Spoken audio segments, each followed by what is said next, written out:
Kita masuk ke materi yang baru, yaitu kesetimbangan kimia. Perhatikan di sini, coba pahami baik-baik ya, karena ini yang akan menjadi dasar untuk kita bisa memahami beberapa bab selanjutnya. Jadi di sini kita mempelajari kesetimbangan kimia secara umum, konsepnya. Nah, setelah itu nanti ada yang namanya kesetimbangan asam basa. Kita bahas dulu asam basanya apa, lalu kesetimbangan asam basa seperti apa. Kemudian ada kesetimbangan kelarutan, kesetimbangan pembentukan kompleks. Sebetulnya itu konsepnya sama saja, hanya saja diterapkan pada jenis reaksi yang berbeda. Jadi bekalnya asal kita bisa memahami bab ini, mau nanti diaplikasikan di persoalan reaksi manapun itu, reaksi yang homogen, heterogen, asam basa, kelarutan, kompleks, prinsipnya sama ya. Jadi ini slide-nya tidak terlalu banyak ya.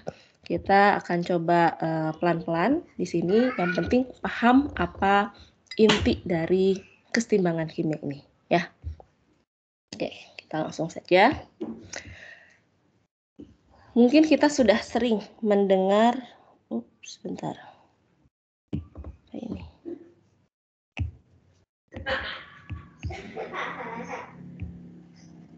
Ada ini. Kita sering mendengar istilah kesetimbangan ya. Apa yang dimaksud dengan kesetimbangan?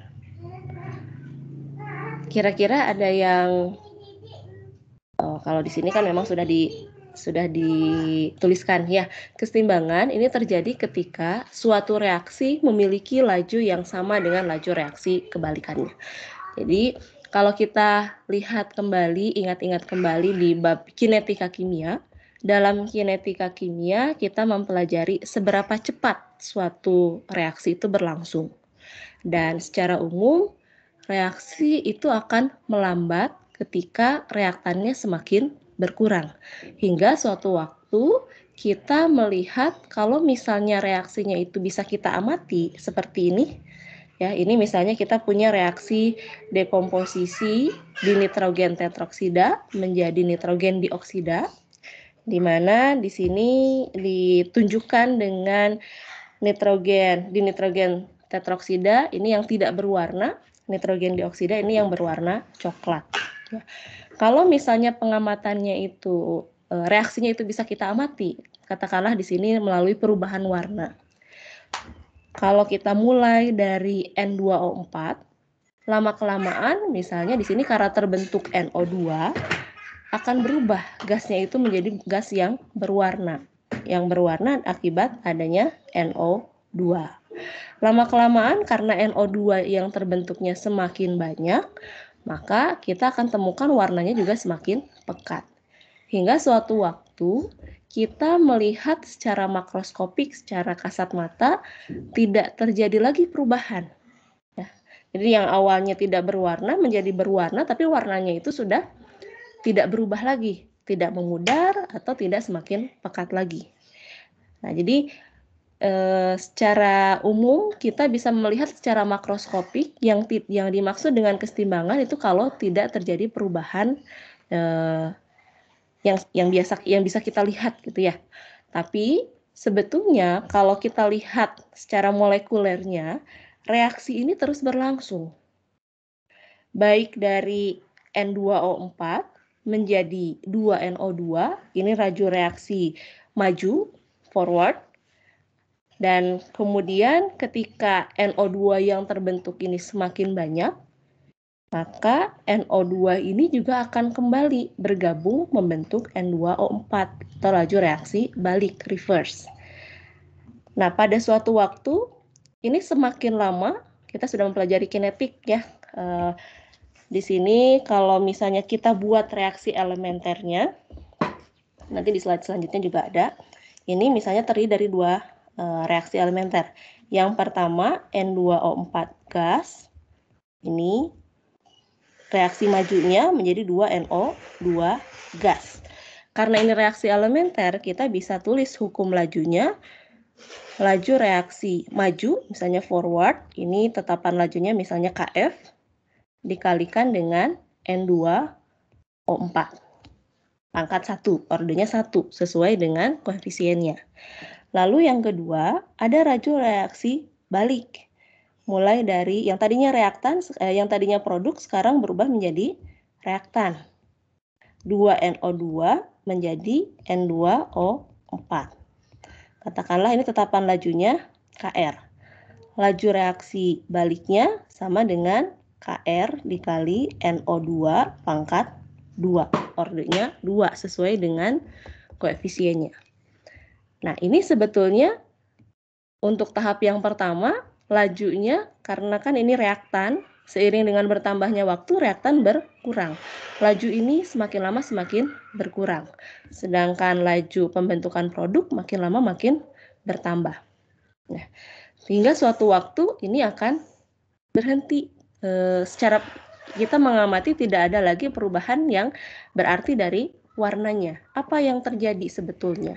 Di situ terjadi kesetimbangan dinamis. Ya, jadi dalam reaksi kimia kesetimbangan yang dimaksud itu adalah kesetimbangan dinamis. Maksudnya reaksinya sebetulnya tetap berlangsung. Hanya saja laju reaksi ke kanan dengan laju reaksi ke kiri itu nilainya sama. Kalau sama, nanti secara makroskopik kita temukan dia tidak akan mengalami perubahan. Ya, jadi pertama pahami dulu apa yang dimaksud dengan kesetimbangan. Kesetimbangan dalam reaksi kimia itu adalah kesetimbangan yang dinamis. Reaksinya terus berlangsung, hanya saja reaksi maju ini lajunya sama dengan reaksi balik. Ya. Oke. Kalau kita buat kurvanya, ya, ini kurva antara laju terhadap waktu. Ini kurva yang biasa kita lihat di bab kemarin, kinetika. Pada saat sistem mendekati kesetimbangan, ini jika reaksi maju dan reaksi balik sama-sama berlangsung. Ini yang turun, Kf kali konsentrasi N2O4, ini adalah reaksi maju. Lajunya semakin lama semakin melambat, karena reaktan semakin lama semakin berkurang. Kemudian untuk produknya, ini laju reaksi baliknya semakin lama semakin naik. Hingga suatu saat, ini kalau kita perpanjang, ini lajunya akan sama. Ya. Nah, tahap inilah yang kita sebut sebagai kesetimbangan. Kalau kita lihat dari grafik laju terhadap waktunya, keduanya memiliki laju yang sama, yaitu ini. Sehingga karena kita kalau misalnya reaksinya itu reaksi yang menghasilkan warna, karena lajunya sama, kita melihat, oh kok warnanya tetap sama, tidak ada lagi perubahan. Ya, jadi kalau diberikan grafik antara laju terhadap waktu, harus bisa memahami apa makna dari grafik tersebut. Atau sebaliknya, kalau kita diminta untuk mensketsakan bagaimana hubungan antara laju reaksi maju dengan laju reaksi balik pada kurva laju terhadap waktu. Ya. Nah, apa yang terjadi pada sistem yang mengalami kesetimbangan? Ada dua kondisi yang dicapai ketika sistem sudah mencapai kesetimbangan. Ini grafik yang sama tadi, laju terhadap waktu. Kalau tadi kita perpanjang, ketika lajunya sudah sama, maka reaksi sudah mengalami kesetimbangan. Jadi yang terjadi pada kesetimbangan yang pertama, laju reaksi maju dan balik nilainya sama, yaitu ini, yang garis ini.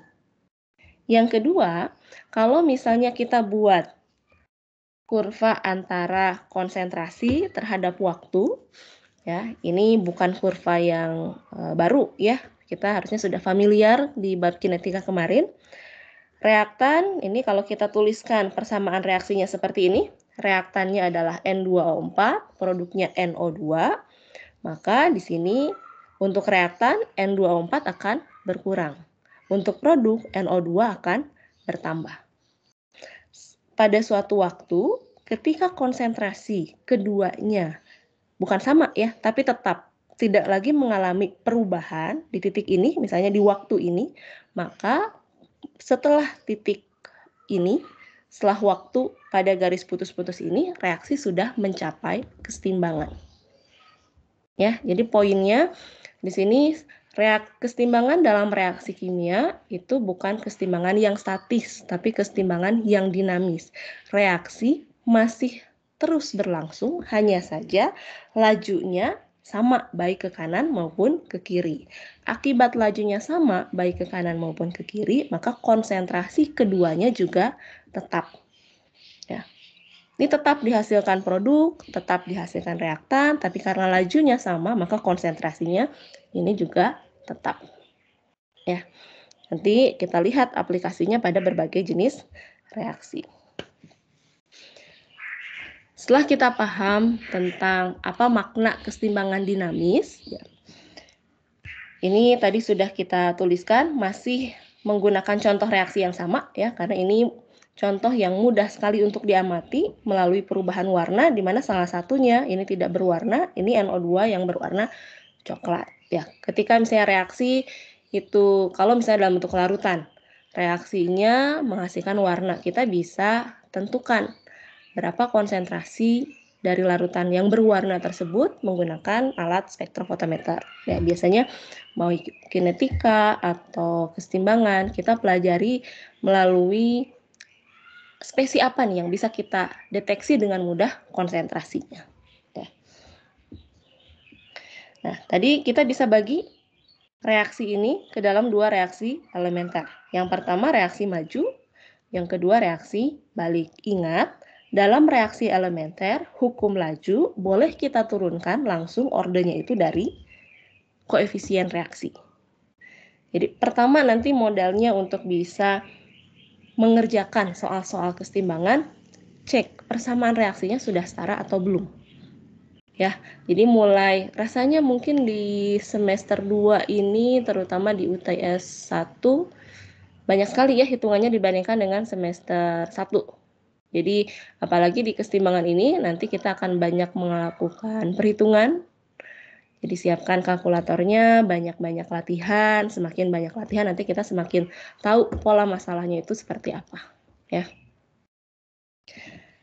Ini penurunannya kemarin sudah kita pelajari, kita singgung di mekanisme reaksi. Kalau misalnya ada 2 tahap reaksi, katakanlah tahap yang kedua itu tahap yang lambat. Lalu di tahap yang kedua itu ada zat antaranya. Kita kan harus hilangkan zat antara dari hukum laju. Kita gunakan tahap yang pertama yang mengalami kesetimbangan. Nah, kemarin sudah kita turunkan. Nah, sekarang kita sudah memahami karena kesetimbangan itu adalah kesetimbangan yang dinamis, reaksi tetap berlangsung, hanya saja laju reaksi maju ini sama dengan laju reaksi balik. Jadi tinggal kita masukkan apa hukum laju untuk reaksi majunya, yang ini, apa hukum laju untuk reaksi baliknya, yang ini. Kemudian yang dimaksud dengan kesetimbangan ini kedua laju tersebut bernilai sama. Nah, dari sini ada suatu nilai yang besarnya itu tetap konstan dengan syarat temperaturnya konstan. Perbandingan apa?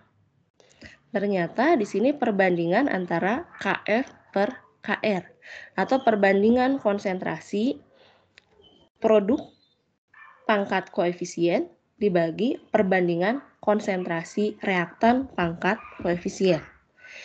Jadi kalau misalnya di laboratorium kita bisa melakukan berbagai set eksperimen dengan jumlah konsentrasi yang berbeda awalnya, lalu diukur pada saat kesetimbangan konsentrasinya berapa, mau dimulai dari konsentrasi awal berapapun, pada keadaan setimbang hasil yang diperoleh sama.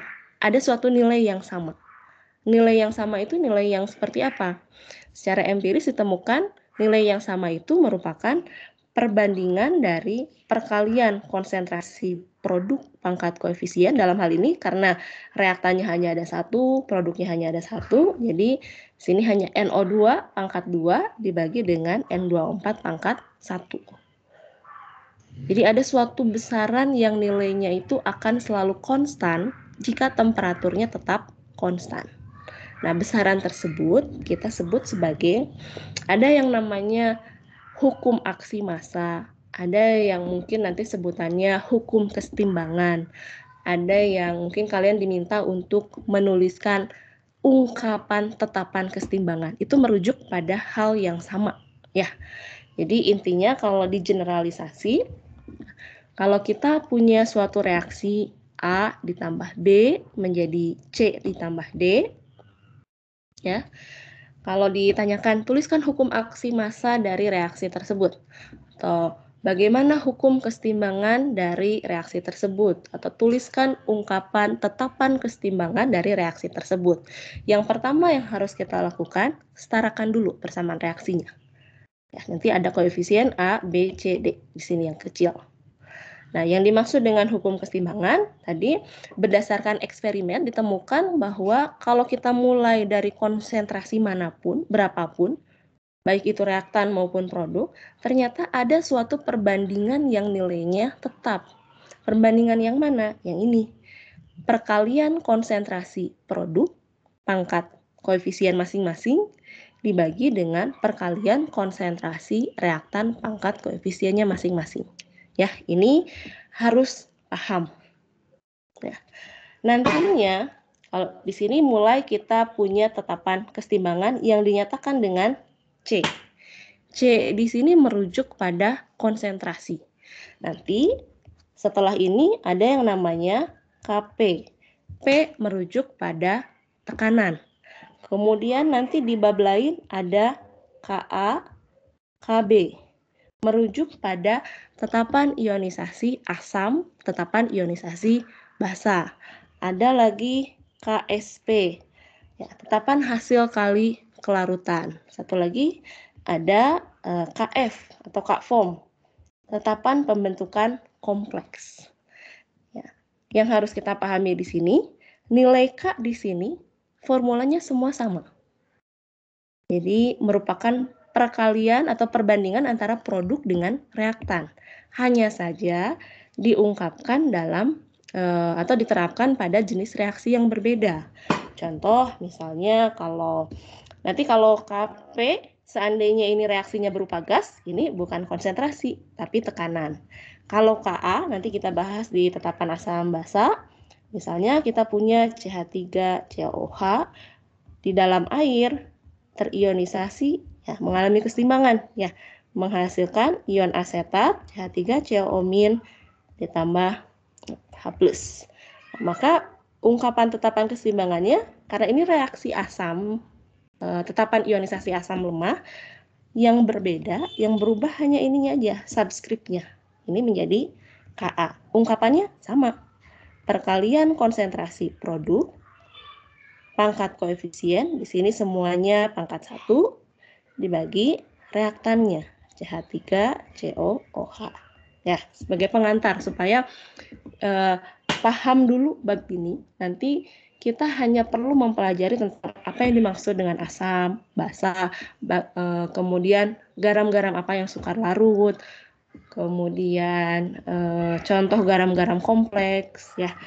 Nanti tinggal kita aplikasikan asal kita tahu apa definisi dari tetapan tersebut. Sama juga ya, misalnya apa, amonia. Dalam air menghasilkan misalnya amonia di dalam air menghasilkan NH4+ ditambah OH-. Nah, nanti kita tulis juga Kb-nya. Tapi di sini mungkin masih ingat waktu SMA sudah dipelajari atau belum?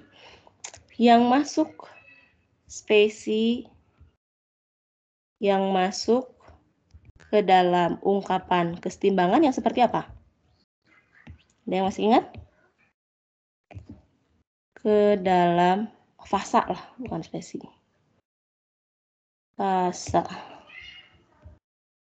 Fasa yang masuk ke dalam hukum kesetimbangan yang apa saja? Apakah semuanya masuk? Aqueous kesetimbangan, gas, kemudian liquid, solid. Ada yang masih ingat? Apakah liquid dan solid masuk tidak? Tidak, Bu. Tidak ya. Jadi hanya aqueous dan gas. Kalau liquid dan solid itu tidak masuk ke dalam ungkapan kesetimbangan. Kenapa? Karena konsentrasinya tetap ya dalam suatu reaksi. Contoh misalnya untuk solid. Solid itu padatan itu konsentrasi dinyatakan berapa jumlahnya dibagi dengan volume. Kalau kita punya misalnya di sini sayangnya nggak ada ya rasanya. Katakanlah kita punya sebongkah emas gitu ya, densitasnya diketahui sekian. Kalau kita bagi 2, densitasnya akan sama. Karena ketika jumlahnya 2 kali lipat, jumlah dari partikel emasnya juga akan ditambah 2 kali lipat karena satuannya itu jumlah per volume. Jadi ketika volumenya dikurangi, maka jumlah dari partikelnya juga berkurang. Tapi kalau konsentrasinya dari jumlah per volumenya akan tetap sama. Nah, jadi kalau kita punya padatan 1 gram, 1 kilo, atau sekian miligram, itu hasilnya akan konsentrasinya akan praktis sama. Karena ya konsentrasinya perbandingan dari jumlah per volumenya akan sama. Nah, karena sebetulnya ikut di dalam ungkapan kesetimbangan. Hanya saja karena ini tetap, ini masuk ke dalam konstanta, dianggap sebagai konstanta yang baru. Seandainya misalnya kita tulis ya, ini K-nya sama dengan NH4+ dikali OH- dibagi NH3 kali H2O. Tapi karena ini konstan, ya, maka ini bisa kita satukan dengan K di sini. K kali H2O sama dengan NH4+ kali OH- dibagi NH3. Ya, jadi ini merupakan suatu konstanta, misalnya kita tulis sebagai Kb. Jadi yang masuk ke dalam hukum kesetimbangan atau hukum aksi massa ini hanya yang berfasa aqueous dan gas. Jadi hanya yang larut di dalam pelarut air dan berfasa gas. Untuk cairan murni, liquid, untuk padatan murni, solid, itu tidak masuk ke dalam ungkapan kesetimbangan. Karena itu adanya di dalam konstantanya itu sendiri di sini. Ya. Oke, ini Ka, Kb, lalu Ksp. Tergantung dari reaksinya. Ksp kan ini proses larutan. Misalnya kita punya larutan, punya padatan AgCl. Kalau kita larutkan, ini kan padatan yang sukar larut ya, Ag+ ditambah Cl-. Nah, karena kita tahu di sini solid tidak masuk ke dalam ungkapan tetapan kesetimbangan, maka yang kita tulis seperti ini saja. Ya, SP ini dari solubility product, hasil kali kelarutan.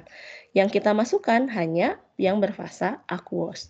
Solidnya harusnya kan ada di bawahnya, ini tidak kita masukkan.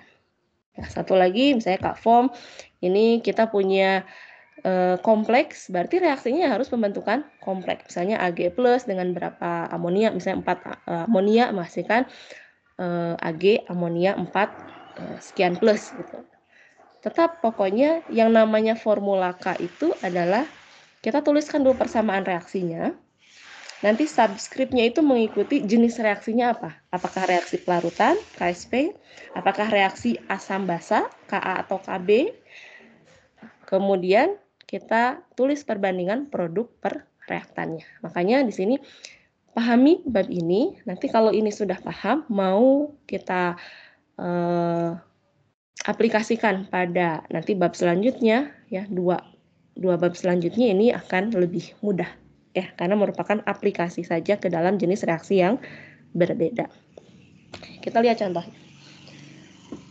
Tuliskan reaksi elementer maju dan balik untuk reaksi berikut dan tentukan ungkapan hukum kesetimbangannya. Ya. Kita coba yang pertama. Reaksi majunya 2O3 menjadi 3O2. Kalau kita tulis lajunya, laju forwardnya, laju reaksi majunya, ini misalnya Kf dikali O3 pangkat 2. Laju reaksi baliknya 3O2 menghasilkan 2O3. Laju reaksi baliknya Kr kali O2 pangkat 3. Tentukan ungkapan hukum kesetimbangannya. Kalau misalnya kita coba jabarkan, kesetimbangan terjadi ketika laju reaksi maju sama dengan laju reaksi balik, atau Kr kali O3 pangkat 2 sama dengan Kr kali O2 pangkat 3. Kesetimbangan ini bisa kita turunkan, tetapan kesetimbangannya sama dengan Kf per Kr sama dengan O3 pangkat 2 dibagi O2 pangkat. Ini kalau kita jabarkan. Tapi kalau mau langsung, ya berarti ini K sama dengan, sesuai dengan tadi formulanya, produknya O2 pangkat 3 dibagi reaktannya O3 pangkat 2. Sama kan ya hasilnya ini dengan ini. Kalau kita nanti silahkan bisa dituliskan secara rincinya. Kalau kita langsung tuliskan ungkapan hukum kesetimbangannya untuk reaksi yang kedua, K sama dengan NOCl pangkat 2 dibagi, perhatikan reaksinya apakah sudah setara atau belum ya, NO2 Cl2. Yang ketiga, K sama dengan produknya AgNH3 2 plus dibagi perkalian reaktannya Ag plus kali NH3 pangkat 2. Bisa ya menuliskan. Jadi pertama ini yang harus dipahami, harus bisa menuliskan ungkapan hukum kesetimbangannya. Tapi di sini kita baru mungkin belum banyak yang terkecoh karena semuanya berfasa gas aqueous. Belum ada liquid dan solidnya. Nanti kalau ada liquid dan solid, ingat itu tidak dimasukkan ke dalam ungkapan hukum kesetimbangannya. Dan yang pertama harus dicek, setarakan dulu. Karena dari koefisiennya itu yang akan menjadi pangkat di dalam hukum kesetimbangannya. Ya. Kalau ada yang belum dipahami, langsung diungkapkan ya, jangan ditunda-tunda. Nah, dari mana sebetulnya nilai K tersebut diperoleh, hukum ungkapan kesetimbangan? Karena ternyata ini diperoleh secara empiris ketika misalnya ini masih untuk reaksi yang sama ya. Kita buat 4 set eksperimen, di sini contohnya ada 4 set eksperimen dengan konsentrasi awal berbeda-beda. Ada yang dimulai dari NO2 saja, berarti dari produk kalau dituliskan reaksinya dari N24 menjadi NO2. Reaktan itu definisinya sesuatu yang kita tuliskan sebelum tanda panah. Kalau produk, sesuatu yang kita tuliskan setelah tanda panah. Ya, kalau kita tuliskan misalnya ini arah reaksinya ke kanan, berarti ini reaktannya, ini produknya.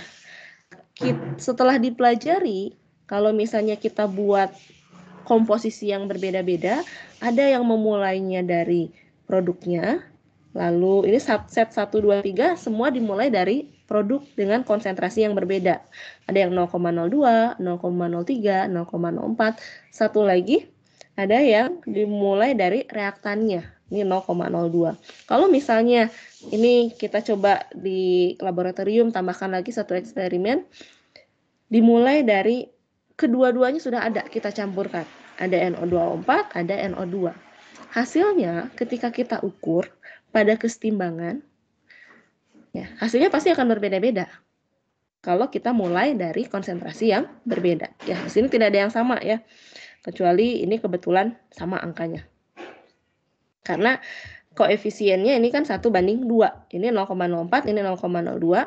Ya, ini hasilnya sama. Jadi kalau kita jangan melihat dari konsentrasinya. Kalau konsentrasi kita campurkan berapapun, itu pasti akan secara umum akan berbeda nilainya. Tapi di sini ada satu nilai yang mau kita mulai dari kondisi komposisi manapun, hasilnya akan sama. Nilai yang mana?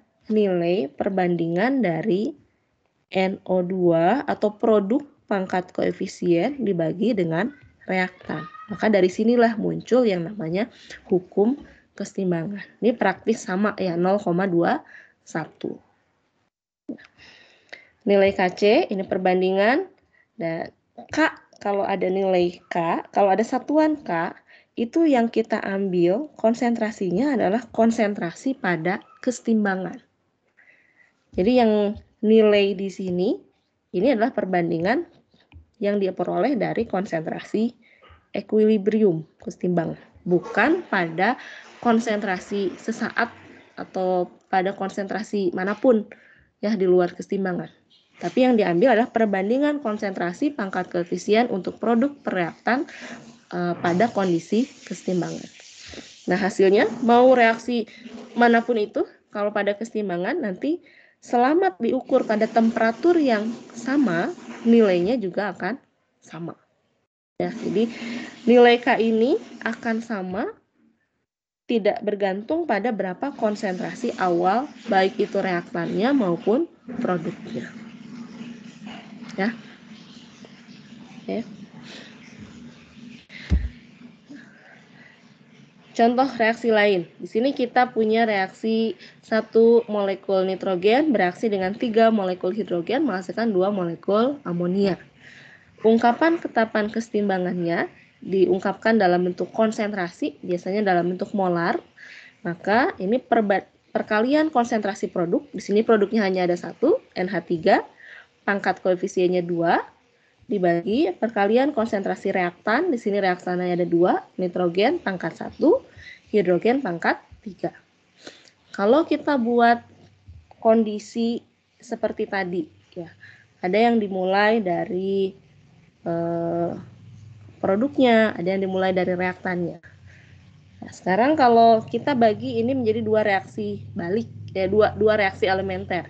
Yang pertama ini profil untuk reaksi majunya. N2 ditambah 3H2 menjadi 2NH3. Maka kalau kita buat profil konsentrasi terhadap waktu, konsentrasi reaktan akan turun. Ya. Jadi ini untuk H2, ini untuk N2. Produknya semakin bertambah NH3. Ketika konsentrasinya ini tetap, maka mulai dari waktu ini sistem sudah mengalami kesetimbangan. Kita buat grafik dengan skala yang sama, tapi misalnya kita mulai dari atau kita buat profil untuk reaksi baliknya. Yang awalnya ini adalah produk, sekarang jadi reaktan. Produknya N2 dan H2. Sekarang profilnya yang akan berkurang reaktannya NH3. Kemudian produknya akan bertambah N2 dan H2. Waktu ya, yang diperlukan untuk sistem mengalami kesetimbangan, baik kalau kita mulai dari sistem yang sebelah kiri maupun sistem yang sebelah kanan, sama. Ada di titik ini, dengan besar konsentrasinya juga sama ya. Jadi apa kesimpulannya di sini?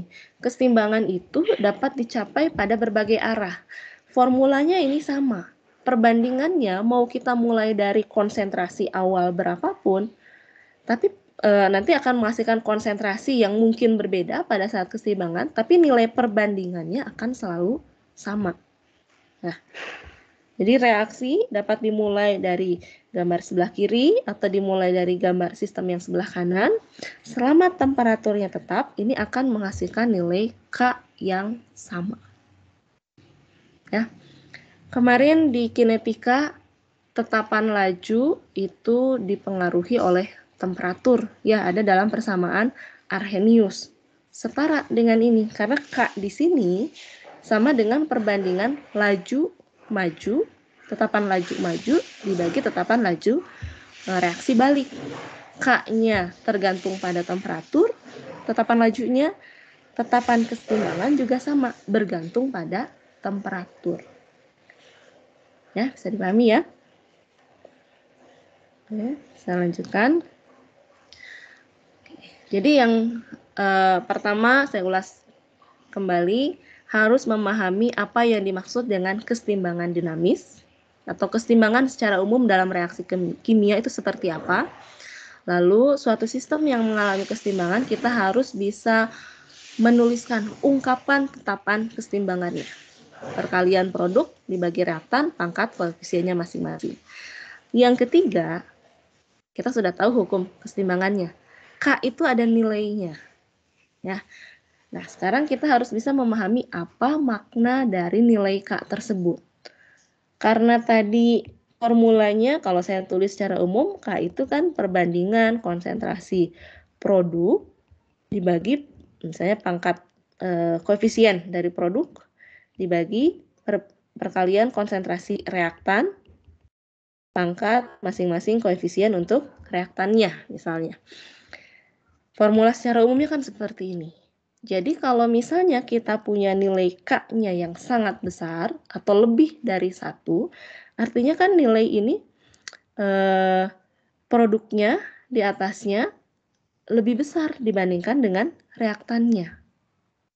Jadi kalau misalnya untuk nilai KF biasanya yang lebih besar dari 1, artinya maka pada kesetimbangan produknya yang akan dominan atau reaksinya cenderung berada di menuju ke produk. Ya. Sebaliknya, kalau K-nya itu kurang dari 1, misalnya nanti kita akan temukan rasanya pada reaksi asam basa, kemudian tetapan kelarutan, kita akan banyak bekerja dengan nilai K yang kurang dari 1. Contoh misalnya untuk tetapan ionisasi asam asetat, ini kan karena sering sekali ya kita gunakan contoh dari asam asetat ini, biasanya langsung ada yang masih ingat mungkin ya, ini besarnya 1,8 kali 10 pangkat min 5. Apa makna dari angka ini? Artinya perbandingan produk per reaktannya ini kan jauh lebih besar reaktannya. Jadi pada saat kesetimbangan yang terionisasi itu hanya sebagian kecil. Kebanyakan masih dalam bentuk molekul netralnya.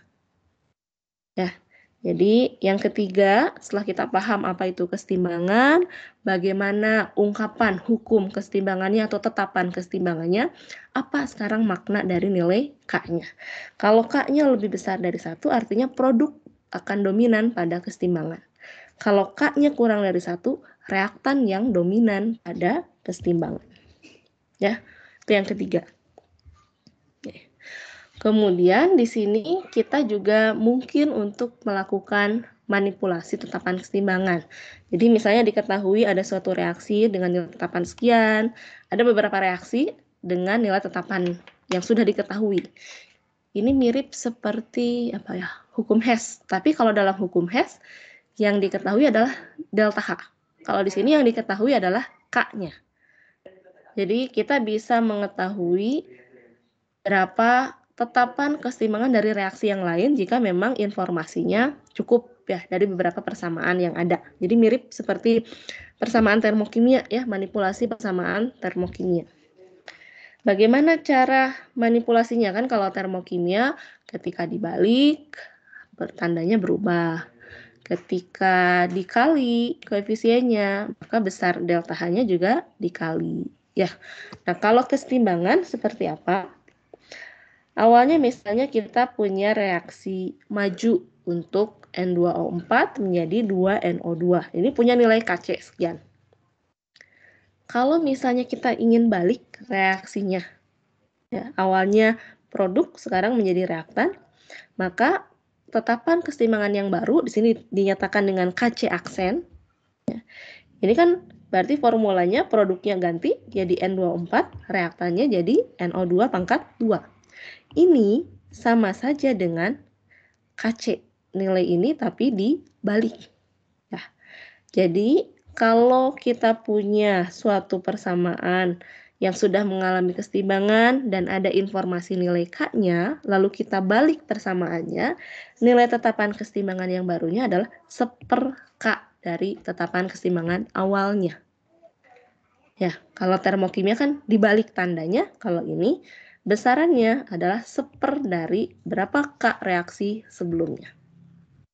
Kemudian kalau koefisiennya berubah, awalnya ini 1, 2, nilainya Kc. Kalau dibagi 2, ini jadi setengah, ini jadi 1, kita tuliskan formula kesetimbangannya, hukum kesetimbangannya NO2 dibagi N24 pangkat setengah. Ini kalau kita bandingkan dengan ini, artinya nilai tetapan kesetimbangan yang baru, kalau koefisien kita ubah, maka kita pangkatkan dengan berapa perubahannya. Ini kan berarti dikalikan setengahnya. Dari 1 menjadi setengah kali setengah. Dari 2 kali setengah menjadi 1. Jadi nilai K-nya itu adalah pangkat dari perubahan koefisien tersebut. Ya. Satu lagi. Bagaimana kalau dijumlah?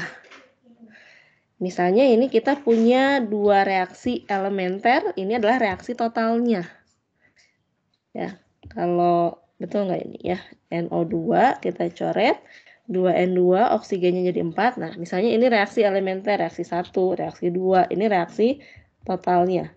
Diketahui nilai tetapan untuk reaksi K1 dan K2. Ditanyakan berapa tetapan kesetimbangan untuk reaksi totalnya.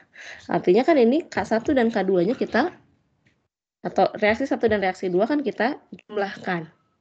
Kalau kita tulis persamaan hukum kesetimbangannya dari persamaan reaksi total, seperti ini ya. NO2 pangkat 4 dibagi N2 pangkat 2, O2 pangkat 4. Ini sama saja dengan kalau kita mengalihkan K1 dengan K2. Ya.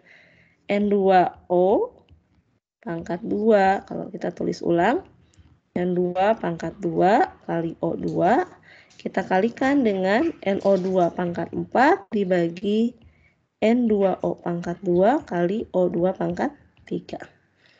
Coba kita kalikan, kita sederhanakan, ini hasilnya akan sama dengan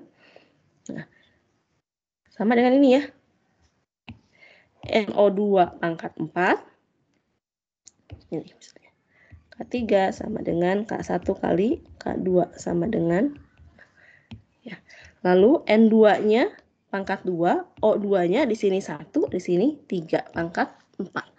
Jadi kesimpulannya di sini hanya ada 3 manipulasi ya. Yang pertama kalau dibalik maka nilai K-nya jadi 1 per K reaksi sebelumnya. Kalau diubah koefisiennya maka K-nya menjadi K pangkat atau K pangkat berapa koefisien yang berubahnya itu. Lalu yang ketiga kalau dijumlahkan nilai K-nya itu perkalian dari nilai K dari persamaan reaksi yang kita jumlahkan. Bisa dipahami ya? Sudah ada 4 topik. Apa yang dimaksud kesetimbangan dinamis, kesetimbangan dalam reaksi kimia, bagaimana ungkapan tetapan kesetimbangan atau hukum kesetimbangan atau hukum aksi massa. Lalu yang ketiga, apa arti dari nilai K? Kalau besar seperti apa, kalau kecil seperti apa. Lalu yang keempat, bagaimana cara kita memanipulasi tetapan kesetimbangan. Ada yang mau ditanyakan dulu? Masih bisa diikuti? Kita lihat contoh soalnya. Ada 2 persamaan reaksi dengan ungkapan tetapan kesetimbangannya. Cek, ini harusnya sudah sama ya, 2C, O-nya 4. Oke. Pertanyaannya, tentukan hukum kesetimbangan untuk reaksi di bawah ini dan hubungan K1 dan K2 di atas. Kalau misalnya ini nanti diketahui K-nya itu berapa gitu ya angkanya. Ini berapa. Lalu misalnya ada beberapa kemungkinan ada reaksi tambahan. Tapi apakah kita perlu memakai semua persamaan reaksinya? Belum tentu ya. Ini sama seperti kalau kita memanipulasi persamaan termokimia. Kita tuliskan dulu. CO2 ditambah H2 menjadi CO tambah H2O itu kira-kira melibatkan, karena ini ada 2, kemungkinannya pasti dari 2 mekanisme. Dari 2 reaksi tersebut ya. Caranya bagaimana? Kita lihat yang sebelah kiri dulu. CO2 gas. Adanya di mana? Di sini ya. Nanti kita tuliskan reaksi yang pertama, tapi koefisiennya kita bagi 2 ya, atau kita kali setengah. CO2 menjadi CO ditambah setengah O2. K-nya ini berubah menjadi K1 pangkat setengah atau CO kali O2 pangkat setengah dibagi CO2. Ya. Lalu kita lihat di sini kalau CO ini hasil dari reaksi yang sama. Nah, sekarang H2O. H2O ini dari reaksi yang kedua.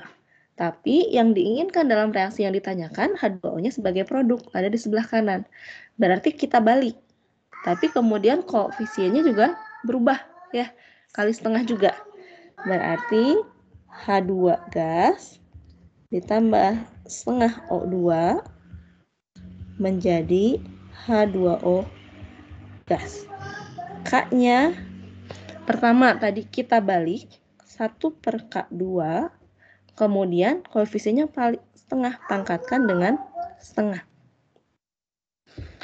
Ini akan sama dengan kita balik dulu H2O, kemudian pangkat setengah ini jadi 1, ini H2, ini O2 pangkat setengah. Kalau kita jumlah, ya, ini saling menghilangkan. Hasilnya CO2 ditambah H2 menghasilkan CO ditambah H2O. Sesuai ya dengan persamaan reaksi yang ditanyakan. K totalnya, misalnya ini K1, ini K2, maka K-nya sama dengan K1 pangkat setengah dikalikan dengan 1/K2 pangkat setengah. Atau sama saja dengan K1/K2 pangkat setengah. Hasilnya apakah betul? Coba kita lihat sini. Apakah perkalian ini, nih dia, kalau kita kalikan, hasilnya akan sesuai dengan ungkapan kesetimbangan untuk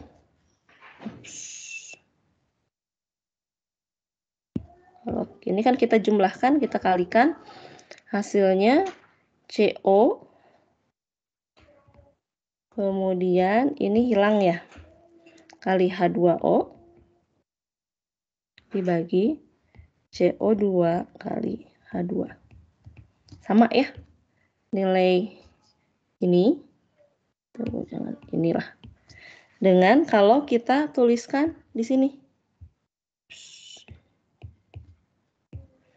Kalau kita tuliskan nilai K-nya langsung berdasarkan persamaan reaksinya dari sini, dari persamaan reaksi ini K sama dengan CO kali H2O dibagi dengan CO2 kali H2. Ya, hasilnya sama. Kalau nanti mungkin di soal aplikasinya ini sudah ada angkanya. Yang penting kita tahu, oh reaksi ini kita peroleh dari ini. Untuk persamaan reaksi pertama, ini dipangkat setengah, ini angkanya berapa? Kita pangkatkan dengan setengah. Lalu K2-nya, jangan K2 aksen lah, aksen. K2 aksennya berarti ini nilai dari persamaan reaksi yang kedua, tetapan kesetimbangannya kita balik dulu, kita bagi, lalu pangkatkan setengah. K totalnya ya seperti ini. Ya, ini kalau ini kan karena masih konsep ya, belum ada angkanya, nanti mungkin aplikasinya kalau ditanyakan di soal ini sudah ada berapa besar nilai K-nya dalam angkanya. Oke, ada yang mau ditanyakan dulu? Masih bisa diikuti? Ya, ya silakan. Ada yang mau bertanya? Oke, tidak ada. Kalau tidak ada, saya lanjutkan. Ya.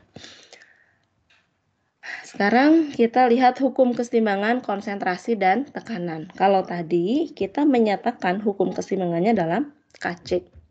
Kalau reaksinya itu melibatkan spesies gas, nah kalau gas kan konsentrasinya bisa dinyatakan dengan pada umumnya dengan tekanan, tapi bisa juga dengan molaritas. Ya. Nah kan dari PV sama dengan untuk gas ideal nRT. Tekanan ada hubungan antara molaritas dengan tekanan. Ya, ini N per P adalah molaritas. V sama dengan M kali R kali T. Jadi konsentrasi, kalau misalnya reaksinya ini melibatkan gas, konsentrasi dapat juga dinyatakan dengan tekanan parsial spesies gas tersebut. Contoh, ini reaksinya sudah setara ya, N-nya 2, H-nya 6. Hukum kesetimbangannya dapat dinyatakan dalam bentuk Kc atau Kp. Kalau Kc berarti konsentrasinya dalam molar, formulanya sama. Ini produk NH3 pangkat 2, ini tekanan NH3 pangkat 2. Reaktannya N2 dikali H2 pangkat 3 dalam bentuk konsentrasi molar. Dalam bentuk tekanan, ini N2 dikali tekanan H2 pangkat 3. Sama ya formulanya. Hanya bedanya ini dinyatakan dengan perbandingan konsentrasi molar, ini dinyatakan dengan perbandingan tekanan. Lalu apakah ada hubungan antara Kp dengan Kc? Harusnya ada ya, karena di sini antara tekanan dengan molaritas ada hubungannya. Tekanan sama dengan molaritas dari gas tersebut dikali R dikali T. Kita turunkan. Misalnya kita pakai reaksi yang sama. Kita cari nilai Kp-nya. P itu adalah konsentrasi kali R kali T.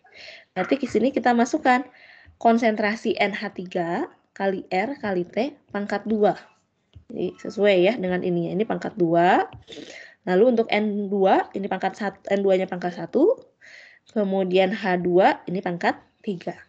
Kalau kita sederhanakan, kita keluarkan konsentrasi semuanya. NH3 pangkat 2, N2 pangkat 1, kemudian H2 pangkat 3. Ini kita pisahkan. Ini nilainya akan sama dengan Kc. Ya.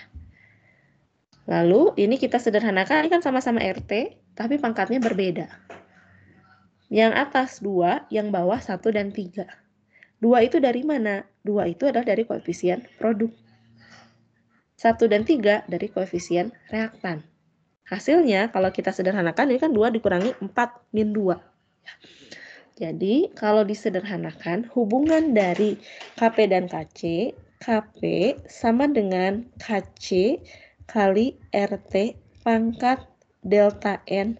Perhatikan di sini hanya yang berfasa gas.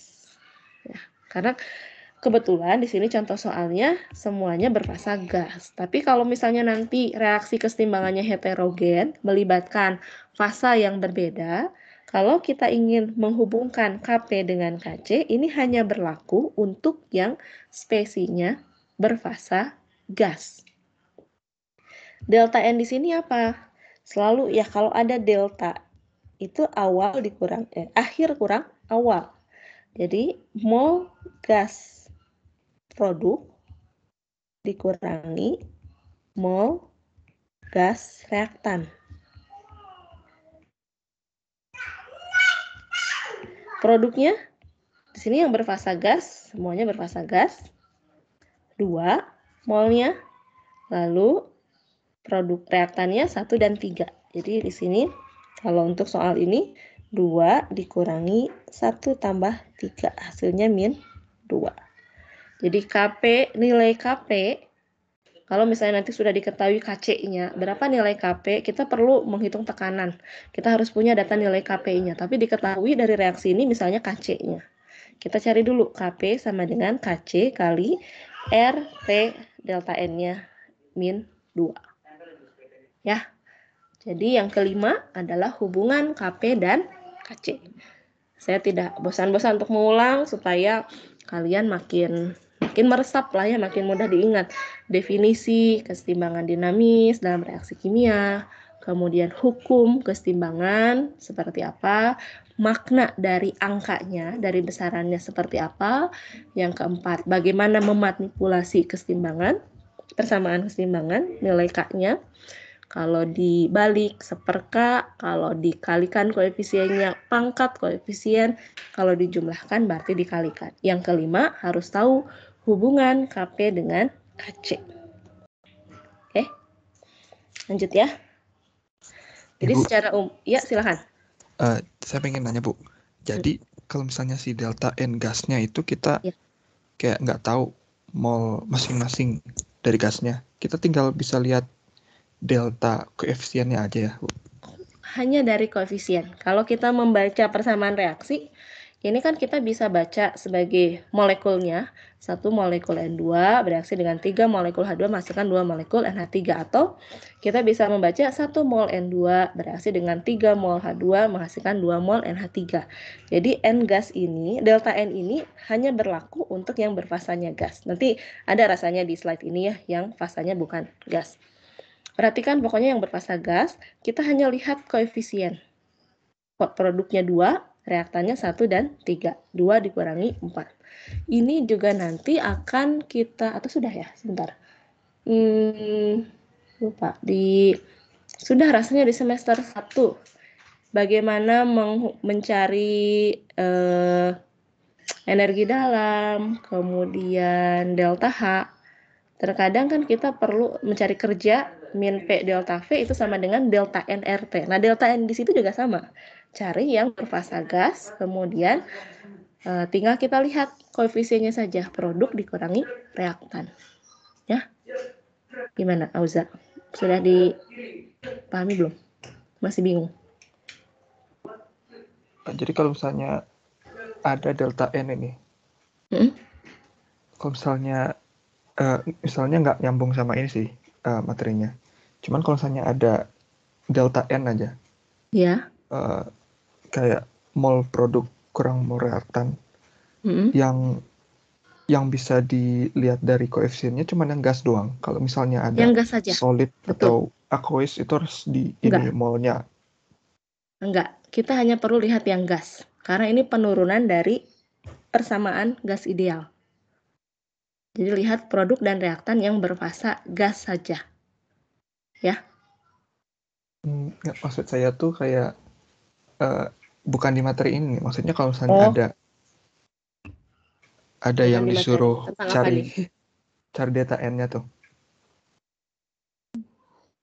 Yang tergantung konteksnya ya.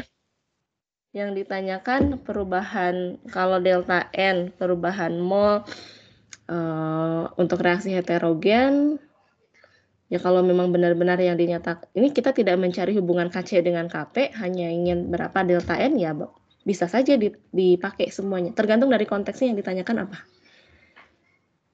Kalau hanya delta N saja artinya kan perubahan, perbedaan atau ya perbedaan molnya antara produk dengan reaktan. Ya semuanya bisa saja. Kalau memang ditanyakan seperti itu, berarti untuk semua spesies kita hitung berapa mol reaktannya, baik itu aqueous, baik itu gas, solid, berapa mol produknya.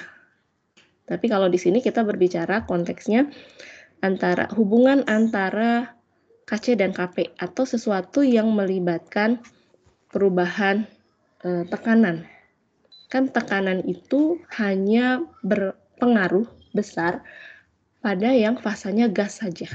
Karena sifat gas itu kan dia kerapatannya rendah, dia bisa atau sangat mudah untuk dimampatkan. Perubahan tekanan akan sangat berpengaruh besar pada fasa gas. Tapi kalau cair dan liquid itu praktis tidak berpengaruh. Ya. Oke, Bu. Terima kasih, Bu. Silakan kalau ada lagi jangan ragu untuk bertanya ya. Mau mungkin kelihatannya sepele atau masih ketinggalan yang tadi belum dipahami, nggak apa-apa, silakan disampaikan. Jadi ini tadi sebetulnya sudah ya. Secara umum kalau kita punya reaksi A ditambah B menjadi C ditambah D, di sini kebetulan semuanya spesiesnya gas. Ungkapan tetapan keseimbangannya bisa kita nyatakan dengan KP atau bisa kita nyatakan dengan KC. Kalau KC nanti semuanya harus dalam bentuk konsentrasi molar, kalau KP semua harus dalam bentuk tekanan. Kalau diketahui nilai salah satunya, misalnya dalam bentuk tekanannya, ditanyakan KC-nya, kita pakai hubungan, ini tidak akan ada ya, tidak akan diberikan persamaan ini, rasanya tidak pernah diberikan, jadi kalian harus paham bagaimana menurunkannya. Selalu saya mengingatkan jangan hanya sekedar dihafal, karena yang namanya hafalan itu bisa saja lupa. Tapi kalau kita paham, meskipun kita tidak hafal hasil akhirnya, kita bisa turunkan sendiri. Ya, kita mulai dari ungkapan keseimbangannya kita nyatakan dengan tekanan. Tekanan itu sama dengan molaritas kali R kali T. Turunkan seperti tadi. Hingga akhirnya kita punya hubungan Kp sama dengan Kc kali RT pangkat delta N. Dan delta N-nya ini harus yang berfasa gas saja. Nah, dalam hal ini C tambah D dikurangi A tambah B. Ya. Oke, itu yang kelima. Nah, coba sekarang ini mulai ke aplikasi. Oke.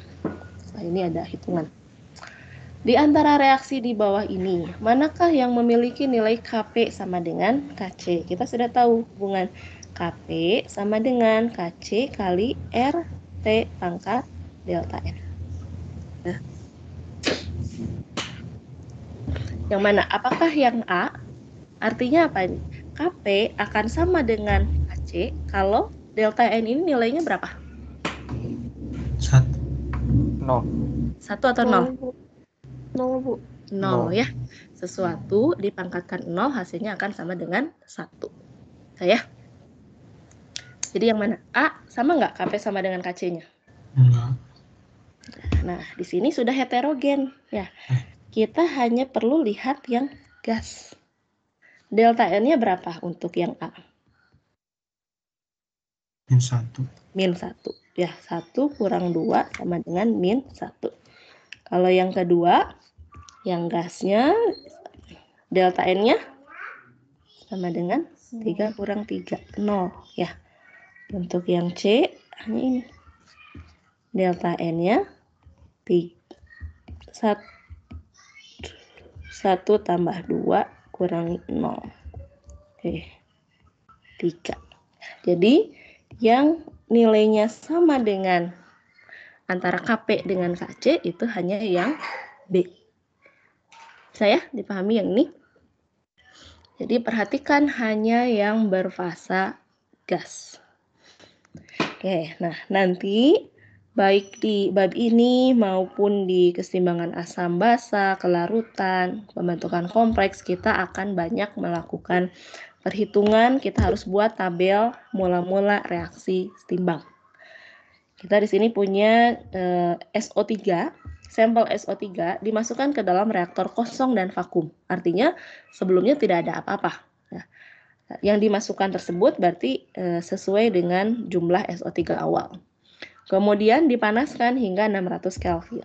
Keseimbangan berikut terjadi. Reaksinya sudah setara ya, S-nya 2, O-nya 6. Oke. Diketahui tekanan. Nah, tekanan total. Ini semuanya gas.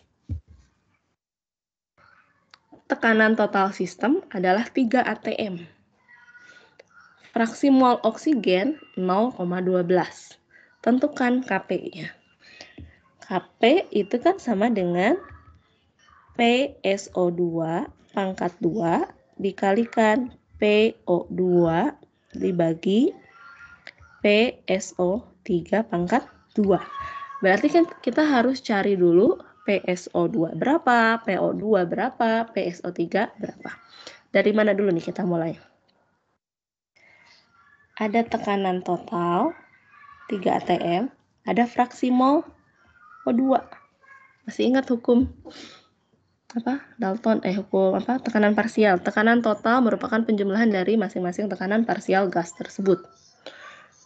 Jadi yang pertama yang bisa kita tahu pada saat keseimbangan tekanan oksigen itu berapa? Fraksi mol oksigen dikali dengan tekanan total. 0,12 dikali 3 atm. Berarti 0,36 ya. Ini informasi pertama yang kita tahu. O2-nya sudah ada, kita belum tahu SO2 dan SO3-nya. Kita misalkan saja. Ini misalnya tekanannya P. Kemudian karena ini ada koefisiennya 2 dan 1 supaya tidak pecahan, ini berkurang misalnya sebanyak 2X, ini bertambah sebanyak 2 per 2 kali min 2 kali 2 ya, berarti 2X. Lalu oksigen 1 per 2 kali 2X. Ini bertambah sebanyak X. Pada saat setimbang SO3 itu P min 2X. SO2 sebanyak 2X, ini sebanyak X. Jadi P total itu P kurang 2X ditambah 2X ditambah X. Jadi hasilnya P ditambah X ya. Nah, yang kita tahu ini oksigen. Oksigen ini di sini X. Yang besarnya 0,36. Berarti kan kita bisa tahu SO2-nya sama dengan SO2-nya 2 kali X ya. Sama dengan 0,72 atm. Berapa SO3-nya? SO3 sama dengan, langsung saja kalau ini 3 atm totalnya, dikurangi tekanan oksigennya 0,36, SO2-nya 0,72 ya. Dapat berapa ini? Sekian. Nanti masukkan angka-angka ini, yang ini, ke dalam ungkapan ini. Bisa dipahami? Ya. Jadi seringkali nanti di dalam kesetimbangan informasinya itu berupa apakah konsentrasi total, atau seseringnya sih tekanannya. Tekanan total. Kalau ada istilah tekanan total diketahui sekian, kita harus tahu. Sama kan ini di bab yang kemarin juga ya sudah muncul. Kita harus tahu formula dari tekanan total pada saat reaksi sudah berakhir atau setimbang. P total, ini P ditambah X, P dikurangi 2X ditambah 2X, jadi kan P ditambah X, P tambah X. Jadi formula ini kita sudah tahu. Itu sama dengan 3 atm. Ini sama dengan 3 atm. 3 atm ini merupakan campuran dari oksigen yang sudah diketahui, nilainya sama dengan X, lalu SO2, 2 dikali X, berarti SO3 adalah 3 dikurangi 3X. Ya. Nanti tinggal masukkan ke KP. Jelas sampai sini? Masih bisa ya? Kita lanjutkan. Jadi itu yang ke berapa tuh? Ke-5 ya. Sekarang ke-6. Kita bisa meramalkan arah reaksi kalau kita campurkan berapapun. Apakah itu reaktan atau produk. Nah, bagaimana cara meramalkannya? Kita buat perbandingan mirip seperti kita hitung ya. Seperti ungkapan kesetimbangan, tapi menggunakan konsentrasi sesaat atau konsentrasi awal yang kita campurkan. Bukan konsentrasi yang ditentukan pada kesetimbangan. Nah, perbandingan ini formulanya sebetulnya sama. Kalau kita punya reaksi A ditambah B menjadi C tambah D, ini kan perbandingan perkalian produk pangkat koefisien dibagi reaktan pangkat koefisien. Hanya saja ini kalau konsentrasinya bukan pada kesetimbangan, kita sebut namanya dengan kuosien reaksi atau Ki. Ya. Ini merupakan besaran yang dapat digunakan untuk meramalkan arah reaksi. Jadi kalau misalnya ketika dicampurkan sejumlah A dan B, keempat-empatnya lah kita campurkan, konsentrasinya diketahui, kemana reaksi akan berjalan menuju kesetimbangan. Apakah ke arah produk atau ke arah reaktan, atau justru ketika kita campurkan itu sudah langsung setimbang. Caranya ya kita masukkan konsentrasi tersebut ke dalam ungkapan yang sama dengan kesetimbangan. Hanya saja itu kan reaksi yang konsentrasi yang bukan pada kesetimbangan, tapi sembarang konsentrasi. Ya, itu kita sebut sebagai kuosien reaksi. Nah, bagaimana cara meramalkannya? Kita bandingkan nilai Ki dan K-nya. Nah, kalau misalnya Ki-nya kurang dari K, ingat bahwa K itu kan perbandingan produk per reaktan. Ketika kita campurkan, dia lebih kecil dari K-nya. Reaksi itu kan selalu berjalan untuk mencapai kesetimbangan. Nah, untuk berakhir mencapai kesetimbangan. Ketika Ki-nya lebih kecil, artinya komposisinya itu belum sampai pada nilai K-nya. Karena lebih kecil, bagaimana caranya supaya sama dengan nilai K-nya? Artinya kan bagian atas ini harus ditambah. Bagian yang bawah harus dikurangi. Supaya nanti hasilnya sama dengan K-nya atau mencapai kesetimbangan. Jadi kalau kita masukkan angka-angka konsentrasi tersebut ke dalam Q-nya, diperoleh nilai Q-nya itu lebih kecil dari K yang diketahui, maka reaksi akan berjalan ke arah kanan atau ke arah pembentukan produk untuk mencapai kesetimbangan.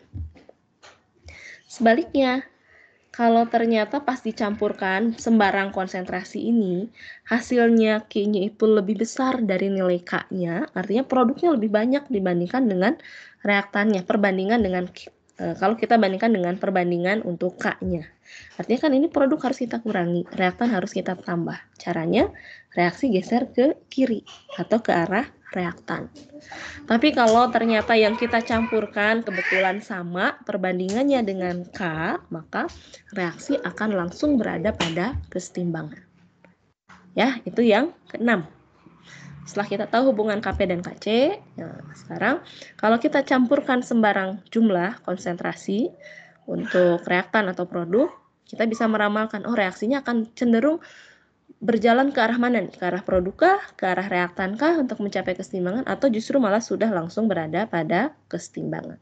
Jadi patokannya kita cari nilai Q, bandingkan dengan K-nya.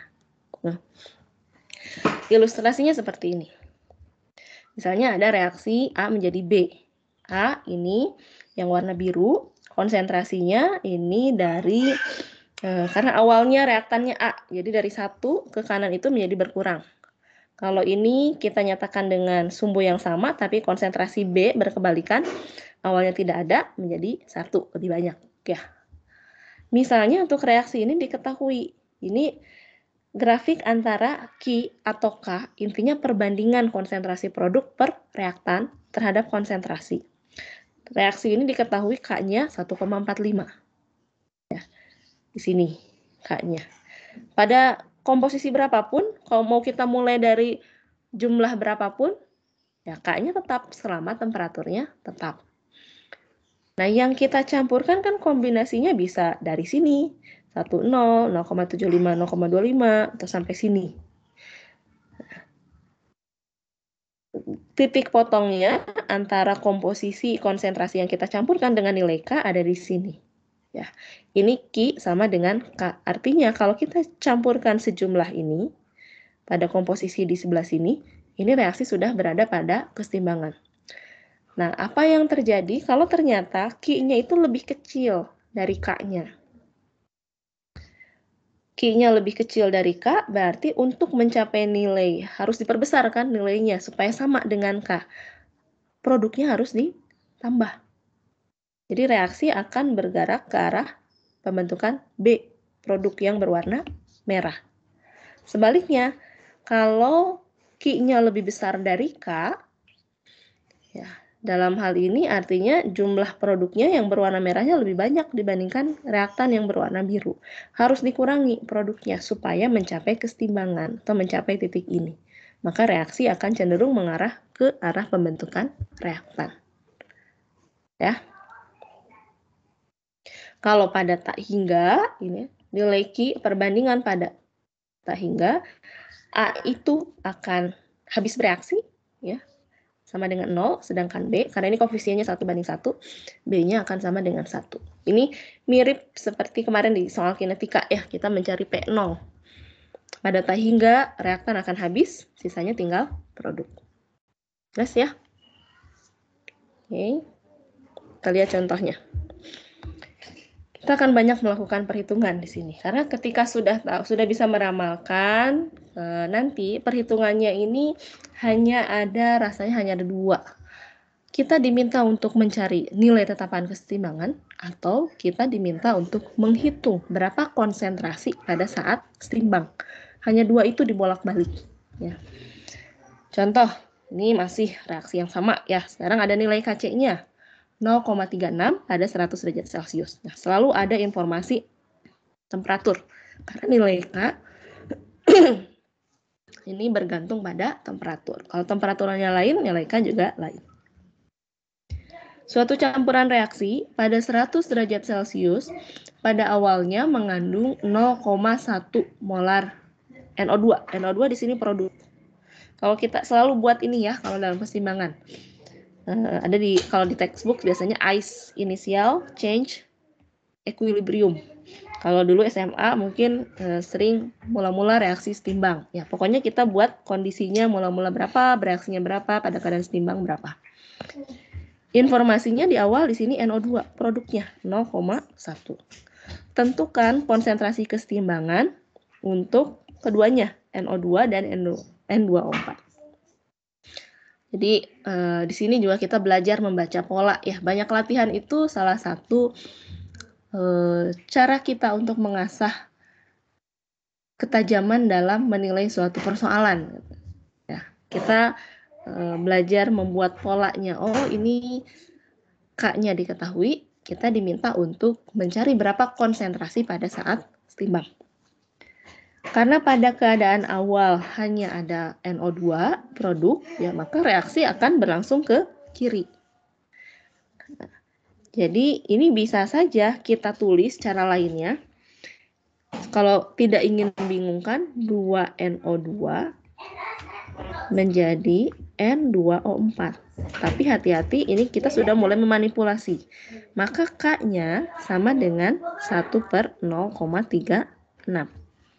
Mula-mula reaksi setimbang. Mula-mulanya 0,1. Lalu ini misalnya berkurang sebanyak 2X, ini 0,1 min 2X, ini plus X. Nah, sama saja. Ya, mau kita pakai K yang ini, tapi biasanya kan sebelah kanan itu bertambah produk. Kalau ini berkurang. Ini sama saja kalau kita konversi menjadi reaksi seperti biasa, hanya saja nilai K-nya yang berubah. Karena kan ini 0,36 adalah untuk reaksi ke kanan. Kalau ini kita tuliskan untuk reaksi ke kiri. Ya, jadi ini bisa dua cara. Intinya kita harus punya formula pada kesetimbangan. Ini kan hasilnya akan beda ya. Kalau misalnya ini min X, ini plus 2X, nanti formulanya akan berbeda. Selanjutnya, yang perlu kita cari adalah nilai X-nya. X-nya itu biasa kita cari, masukkan ke dalam ungkapan KC-nya. Kalau KC yang ini, 0,36 itu adalah 0,1 kurang 2 pangkat 2 dibagi N2O4 atau dibagi X. Kalau pakai yang ini, 1/0,36 sama dengan X dibagi 0,1 kurang 2X kuadrat. Ya, hasilnya akan sama saja. Tinggal kita cari berapa nilai X-nya. Ini kita cari dari akar persamaan kuadrat. Nah, karena kan ujian, kuis, pokoknya kimia dasar itu kan tidak membatasi penggunaan kalkulator. Pahami silakan kalkulator yang dimiliki untuk mempercepat pengerjaan. Kan ada kalkulator yang mungkin kita tidak harus selalu menggunakan rumus ABC gitu ya, itu kan cukup panjang. Kalau memang punya kalkulator yang bisa memfasilitasi, tinggal kita masukkan berapa A-nya, B-nya, C-nya berapa, nanti muncul X1, X2-nya berapa. Ya. Ini kalau manual ya, kita kan pakai rumus ABC. A-nya berapa, B-nya berapa, ya masukkan ke rumus ABC, nanti ada X1, X2-nya. Mana yang mungkin? Kalau di sini kan yang mungkin yang 0,014 ya jawabannya. Karena ini 0,1, ini 0,176, tidak mungkin ini akan menjadi minus. Jadi jawabannya yang ini. Ini kalau diselesaikan. Ya, jadi persoalan pertama dalam keseimbangan biasanya ada yang diketahui nilai K-nya, kita diminta untuk mencari berapa konsentrasi dalam keseimbangan.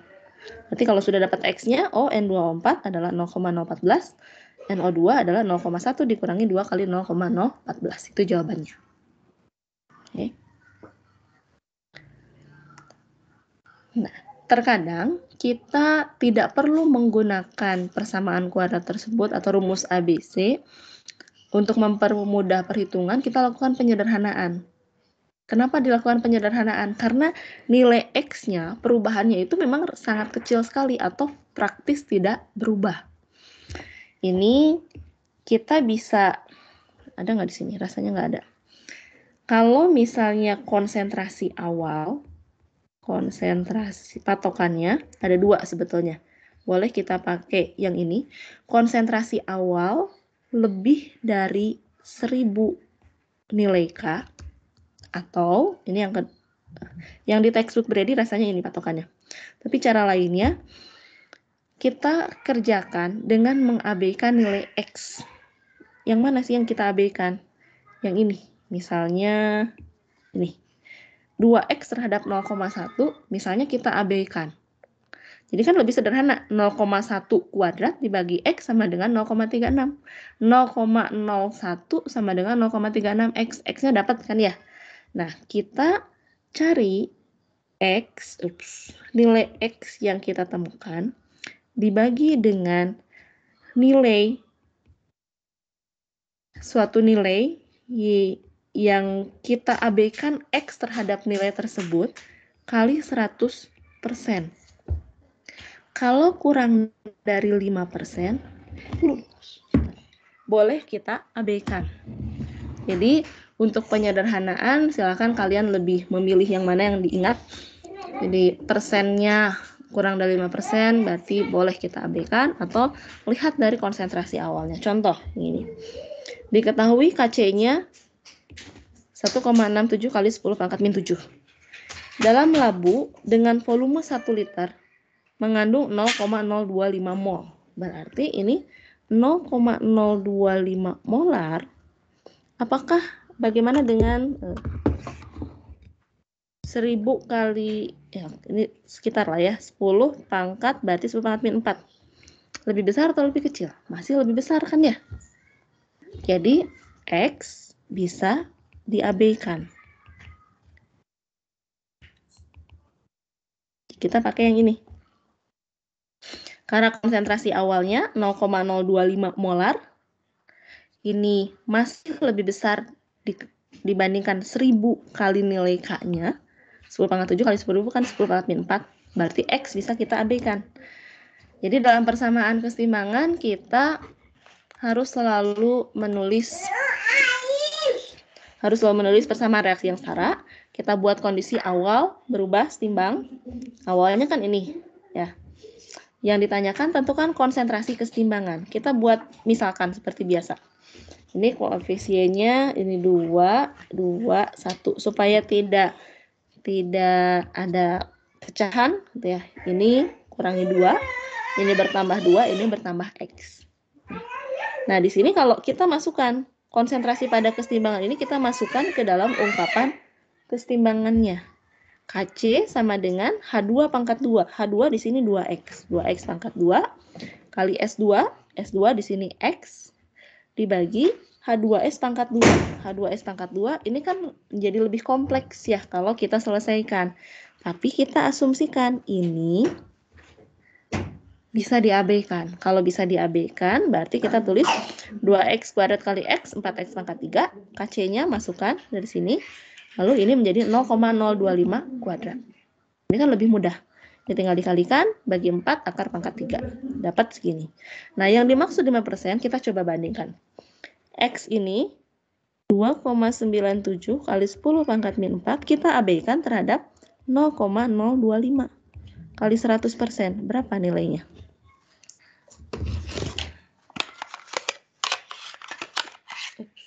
Berapa nilainya itu?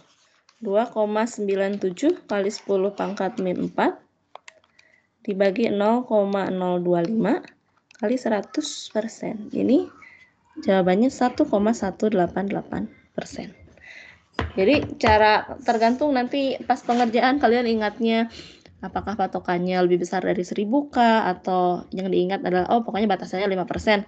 Kerjakan saja langsung dengan cara diabaikan. Dapat nilai X-nya, bandingkan nilainya. Ternyata ini kan kurang dari 5%. Berarti ini valid.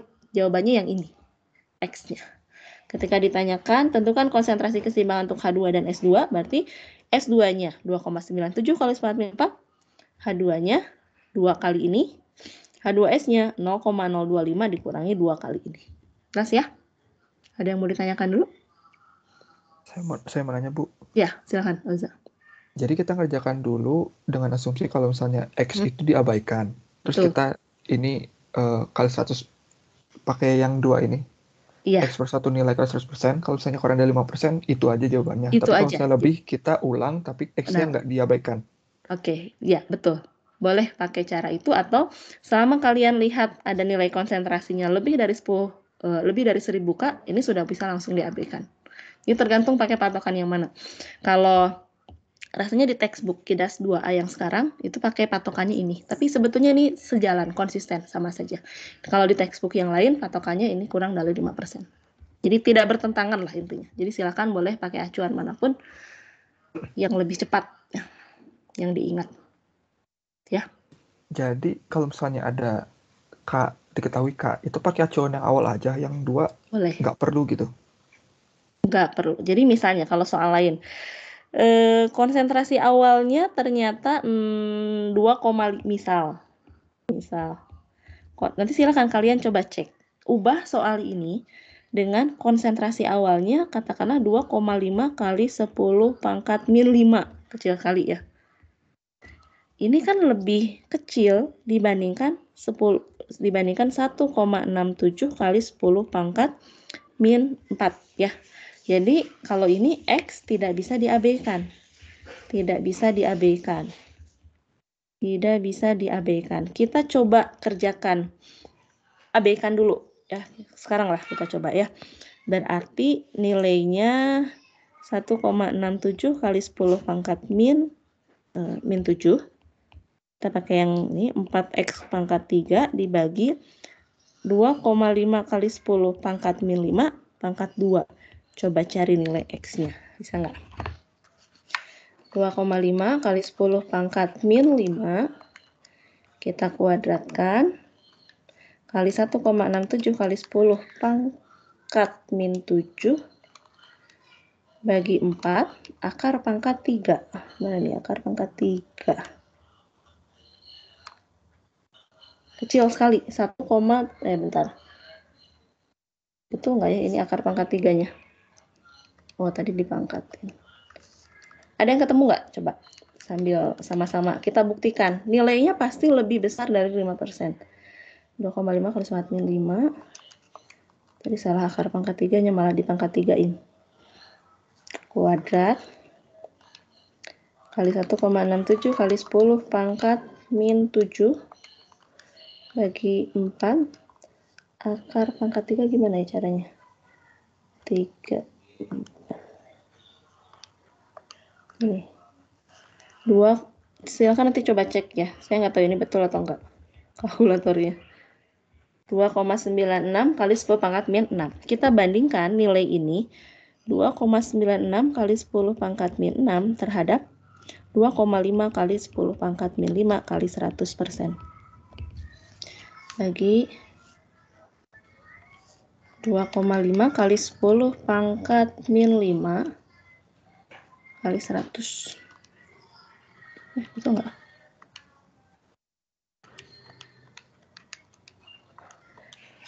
Ibu mau nanya itu 1,67-nya bukan kali 10 pangkat min 4 ya jadinya, Bu? Yang mana 1,67? Kalau dalam perhitungan ini tetap nilai KC-nya. Tapi ini yang kita gunakan dalam membuat asumsi apakah X-nya bisa diabaikan atau tidak. Ya, nanti coba hitung seandainya konsentrasi awalnya itu kecil sekali, lebih kecil dari 1000 nilai K-nya, artinya kan tidak bisa diabaikan. Nanti cari X-nya, lalu kita bandingkan dengan yang diabaikan itu berarti sekarang bukan lagi 0,025, tapi 2,5 kali 10 pangkat min 5. 2,5.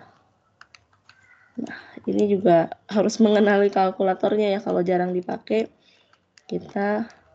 Nah, ini jawabannya dapatnya 11, cek kalau misalnya nanti saya keliru ya. Kalau nilainya, jadi konsisten sebetulnya mau kita pakai patokan. Apakah konsentrasi awalnya 1000 lebih besar dari 1000 K atau patokannya 5%.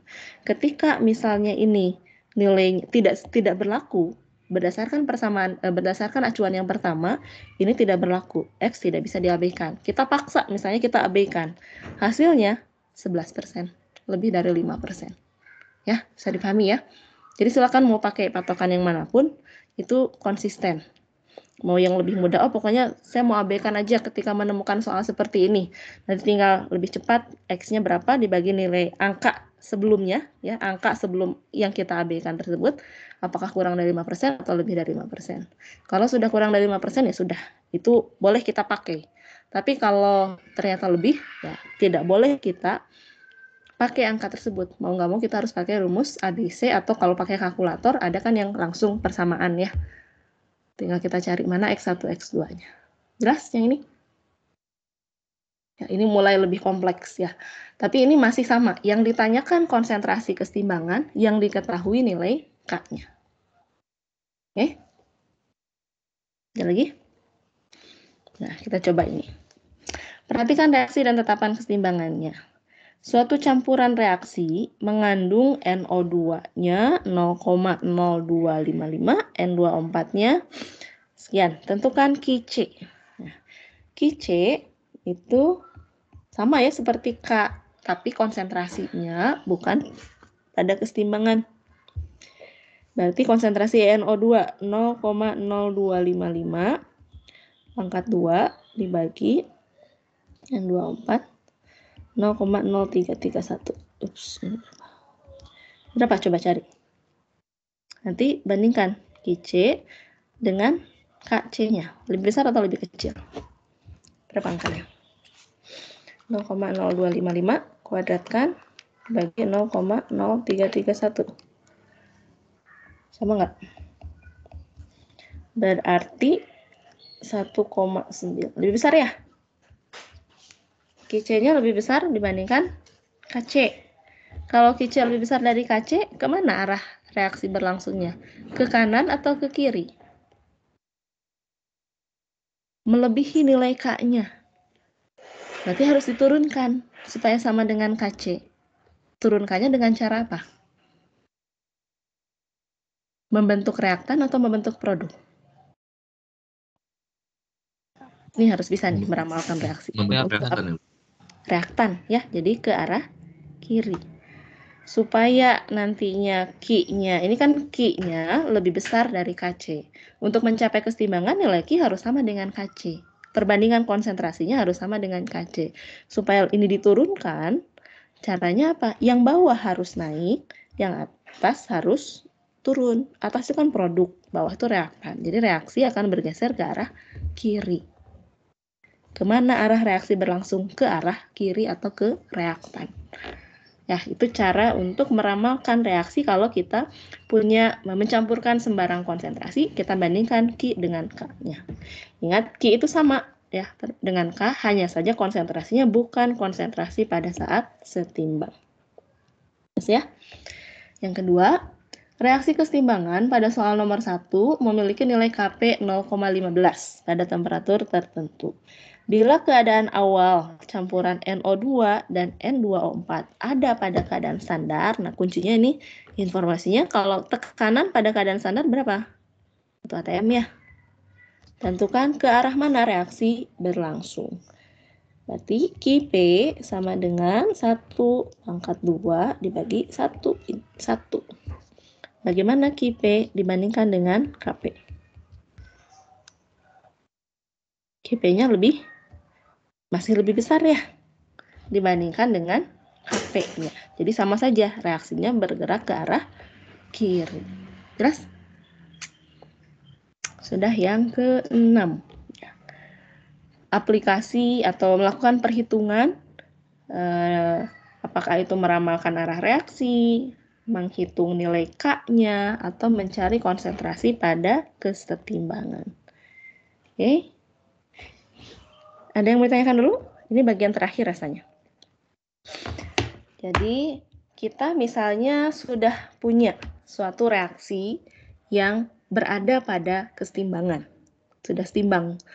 Warna misalnya tidak berubah, laju reaksi ke kanan sama dengan laju reaksi ke kiri. Nah, terkadang kita perlu mengganggu kesetimbangan tersebut. Ini kalau misalnya di industri kita ganggu dengan cara menambahkan konsentrasi salah satu reaktan supaya nanti lebih banyak lagi bereaksinya menghasilkan produk. Ya.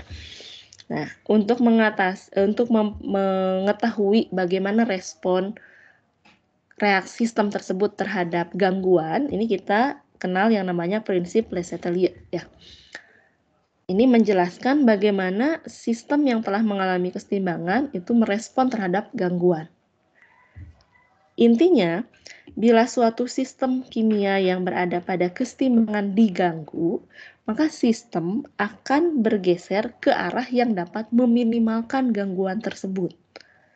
Contoh misalnya kalau kita tambahkan konsentrasi reaktan, ya sistem akan bergerak ke arah yang dapat mengurangi konsentrasi reaktan tersebut supaya kembali mencapai kesetimbangan, kembali mencapai perbandingan yang sama dengan sebelumnya. Ketika diganggu, kan tidak sama lagi perbandingannya. Misalnya reaktannya lebih banyak. Oh, nilai Q-nya atau K-nya, perbandingan konsentrasinya tidak sama dengan K. Harus diturunkan. Dengan cara apa? Oh, menggeser kesetimbangan ke arah sebaliknya. Kalau dulu mungkin di SMA, kalian menghafal ya.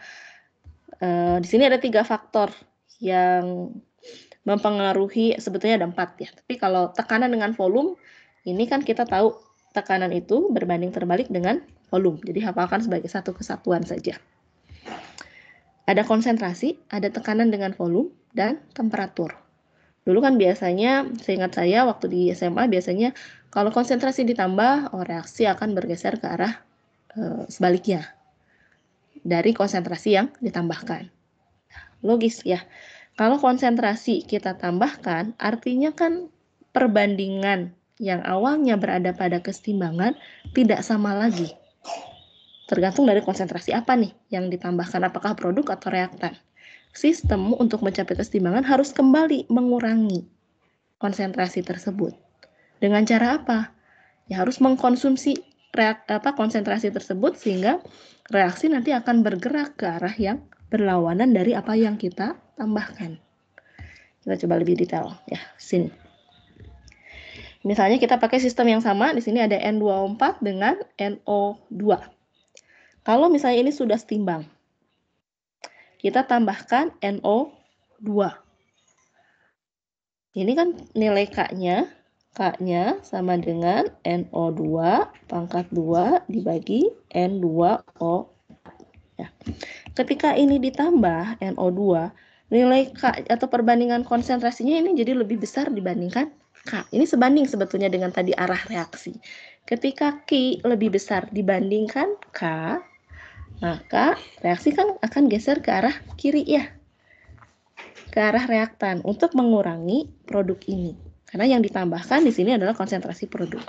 Sesuai dengan dulu hafalan waktu SMA, kalau kita tambahkan suatu konsentrasi suatu spesi, maka reaksi akan bergerak berlawanan dengan arah spesi tersebut. Ini akan bergerak ke arah kiri. Harusnya kalau gangguan konsentrasi ini tidak banyak yang keliru ya. Ya biasanya yang pusing itu kalau volume dan tekanan kemudian temperatur. Kalau konsentrasi saya yakin mudah-mudahan tidak ada yang keliru ya. Kalau masih ada yang keliru ya jangan malu, jangan ragu untuk bertanya supaya bisa paham. Contoh aplikasinya ini di industri pada proses Haber, pembentukan amonia. Menggunakan prinsip gangguan konsentrasi untuk memaksimalkan produk amonia. Jadi awalnya sistem sudah berada pada kesetimbangan. Seiring dengan berjalannya waktu, konstan nilainya. Kita ganggu dengan menambahkan H2. H2 ditambah, ini kan berarti sudah tidak setimbang nih. Harusnya konsentrasinya tetap seperti ini, tapi karena ditambahkan, berubah. Ini harus dikurangi. Dikuranginya dengan cara apa? H2-nya harus bereaksi kembali dengan N2. Jadi N2-nya berkurang, H2-nya juga ini respon dari sistem untuk mengurangi H2, ini akan berkurang. Karena ini reaksinya ke kanan, NH3 sebagai produknya ini akan bertambah. Hingga suatu waktu ini kembali lagi mencapai kesetimbangan. Ya, jadi setiap ada grafik, coba pahami apa maksud dari grafik tersebut. Jadi H2 ditambahkan pada reaksi yang sebelumnya telah setimbang, penambahan ini akan menyebabkan bereaksi kembali ya dengan N2 dan menghasilkan lebih banyak amonia. Kalau ada konstan seperti ini berarti sudah mengalami kesetimbangan. Nah, antara ini dua garis putus-putus ini belum mengalami kesetimbangan. Tapi sistem akan selalu berusaha meminimalisasi gangguan tersebut untuk mencapai kesetimbangan yang baru. Konsentrasinya akan berubah, tapi perbandingan antara ketiga konsentrasi ini berdasarkan hukum kesetimbangannya akan sama dengan perbandingan konsentrasi yang berbeda ini. Ya. Meskipun angka konsentrasinya ini berbeda, ini lebih rendah dibandingkan yang dua ini. Jadi lebih tinggi dibandingkan dengan yang satu ini. Tapi yang perbandingannya, hukum keseimbangannya akan sama. Itu konsentrasi ya. Dikit lagi lah kita selesaikan.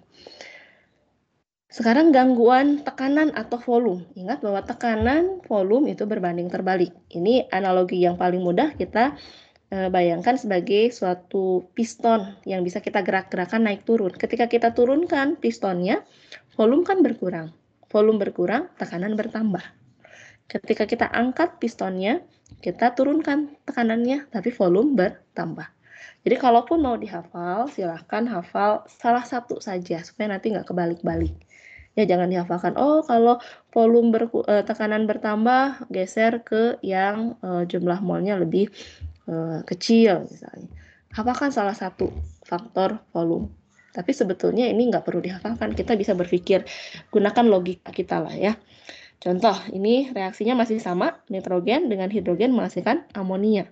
Di sini kita lihat mol reaktannya ada 4. 1 tambah 3, mol produknya ada 2. Ketika kita ganggu, ini awalnya misalnya sudah setimbang, kita ganggu, tambahkan tekanan. Artinya kan ini volumenya semakin kecil. Supaya sistem akan berusaha untuk menurunkan tekanan tersebut, kan tidak dengan mendorong sistemnya ke atas lagi, tapi dengan cara menghasilkan gimana caranya supaya di dalam sistem tersebut jumlah molnya menjadi berkurang. Sehingga nanti meskipun volumenya lebih kecil, tapi tekanan bisa kembali ke tekanan awal atau mencapai keseimbangan yang baru karena yang dihasilkan adalah jumlah yang lebih kecil. Ya, jadi ketika tekanan kita naikkan, reaksi akan bergerak ke arah yang jumlah molnya lebih kecil. Jadi di sini ke arah kanan, ke arah produk. Terus sebaliknya, ketika volume, kalau yang mau dihafalkan, yang setara itu adalah volume dengan mol. Volume diturunkan, reaksi bergeser ke arah mol yang lebih kecil. Tapi kalau tekanan dinaikkan, reaksi bergeser ke arah mol yang lebih kecil. Sebaliknya ini, tekanan dinaikkan, reaksi, ini kan tekanan dinaikkan, tekanannya berkurang. Nah, gimana cara menaikkan lagi tekanan? Tekanan itu kan akibat ada tumbukan dengan dinding. Semakin banyak partikel yang bertumbukan dengan dinding, semakin naik tekanannya. Berarti reaksi harus bergerak ke arah yang menghasilkan mol lebih banyak. Jadi tekanan diturunkan atau volume dinaikkan, reaksi bergeser ke arah yang molnya lebih banyak. Ya, nanti pahami ini. Satu lagi, efek temperatur. Untuk mengetahui efek temperatur, kita harus tahu dulu termokimia dari reaksi tersebut. Atau kita bisa menyimpulkan, oh ternyata kalau, oh ini sudah ada ya. Artinya ini delta H-nya positif ya, memerlukan energi, kalor. Bergantung pada termokimianya. Kalau untuk reaksi yang endoterm, temperatur kita turunkan, anggap kalor ini seperti reaktan, karena ada di posisi reaktan. Temperatur kita turunkan, kalor kita turunkan. Maka reaksi akan bergeser ke arah yang meningkatkan kalor ini. Ya, kalau sesuatu dikurangi, reaksi akan bergeser ke arah dirinya sendiri. Kalau sesuatu ditambah, reaksi akan bergeser ke arah sebaliknya. Berarti ini reaksi akan geser ke kiri. Sehingga yang kita amati ini warnanya tidak ada ya, tidak berwarna. Karena yang dibentuk adalah N2O4. Tapi ketika temperatur kita naikkan, ini kita tambah. Kalor kita tambah, sistem akan berusaha mengurangi kalor tersebut dengan cara menggunakan kalor tersebut untuk bereaksi dengan N2O4. Menghasilkan NO2 yang berwarna coklat. Jadi pengamatannya seperti ini. Nah, kalau temperatur kita ubah, nilai K akan berubah. Ini satu lagi terakhir. Di slide ini tidak ada ya. Kan K itu akan berubah jika temperatur diubah. Untuk reaksi endoterm di sini, temperatur dinaikkan, K-nya bagaimana? Naik atau turun? Reaksi endoterm. Temperatur kita naikkan. Keseimbangan geser ke kanan ya. Berarti K-nya akan naik. Temperatur kita turunkan. ini reaksi akan bergeser ke arah dirinya sendiri. Reaktannya bertambah, K-nya akan turun. Tapi kalau untuk reaksi yang eksoterm, ya, misalnya A menjadi B ditambah kalor. Temperatur kita naikkan, ini kita naikkan, reaksi akan geser ke kiri. Ini akan turun. Temperatur kita turunkan, ini kita kurangi, reaksi akan geser ke arah dirinya sendiri. K akan naik. Ya, jadi K hanya berubah kalau temperatur kita ubah. Dan perubahannya ini bergantung dari sistemnya, apakah endoterm atau eksoterm. Oke, sudah waktu ya sedikit ya, terakhir, ini slide terakhir, jadi hari Kamis kita full soal, bahas soal. Ini singkat, tentang Leseteli. Pertanyaannya, mana dari setiap gangguan di bawah ini yang akan menghasilkan tambahan gas hidrogen? Berarti intinya mana yang reaksinya geser ke kanan? Sebentar. Yang akan menghasilkan tambahan hidrogen, menurunkan konsentrasi enggak. Ya, kita tulis arah reaksi saja lah ya. Menambah gas hidrogen, menurunkan gas hidrogen atau tidak berpengaruh. Kalau ditambah C, gimana? C-nya ditambah. Reaksi geser kemana? Ke kanan, Bu. Kanan. Perhatikan fasa. K sama dengan CO kali H2 dibagi H2O. Ya. Mau berapapun karbon solid yang kita tambahkan tidak akan mengganggu kesetimbangan. Jadi gas hidrogen di sini tetap gas. Itu mungkin salah satu faktor pengecoh yang biasa kita uji ya. Perhatikan, ini reaksinya heterogen, solid tidak masuk ke dalam hukum kesetimbangan. Penambahan C pada campuran reaksi tidak mempengaruhi kesetimbangan. Saya Bapak tadi, jadi diingat, oh iya tadi saya salah, sekarang sudah ingat, sudah paham. H2O ditambahkan, kemana reaksi berjalan? Kanan, kiri, tetap? Kanan. Kanan, jadi H2 naik. Temperatur dinaikkan. Kanan. Temperatur dinaikkan, kanan. Jadi H2 naik. Volume reaktor ditambah. Kanan. Ini 1 mol gas. Ini 2 mol gas.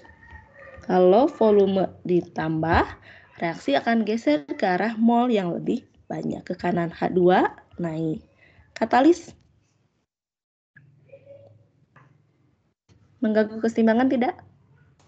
Nggak Tadi yang ngaruh. kita bahas hanya 3 ya atau 4 dengan volume dan tekanan. Tidak ya, H2 tetap. Katalis itu hanya mempercepat reaksi, tapi dia tidak mengganggu kesetimbangan. Menambahkan gas inert. Gas yang tidak ikut bereaksi pada campuran reaksi tersebut.